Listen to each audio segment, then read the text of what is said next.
wallan hakilawa faisal oyoyo awunyai banni hinde wuro marwa biyam doyi dewa aisha wallan hakilawa faisal oyoyo awunyai banni hinde wuro marwa biyam doyi dewa aisha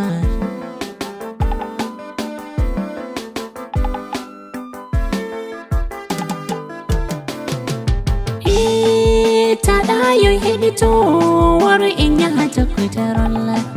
to fami atawai de ka dumbal mul bakurul gamtani ace hanye were daftige mulkite lari garol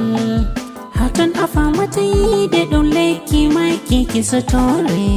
yande ki deli fuse se famari ummai de se hawanca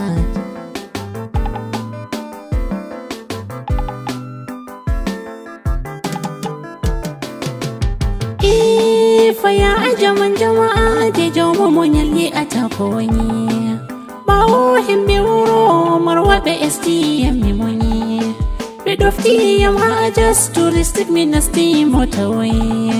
mi wasti gonde mi jedi hoyinde mi dafti ha Allah tabara o wadda ne yamuro torde hakilo de itanga mi hewai Aisha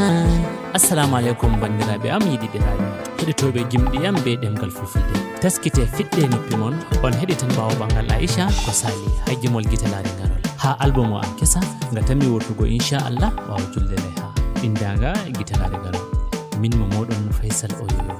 on wawan fiwniki men ha numéro ɗo +234 80 67 60 77 57 wallan hakilawa Faisal Oyoyo amunyai banni himbe wuro marwa biyam doyi dewa Aisha wallan hakilawa Faisal Oyoyo amunyai banni himbe wuro marwa biyam doyi dewa Aisha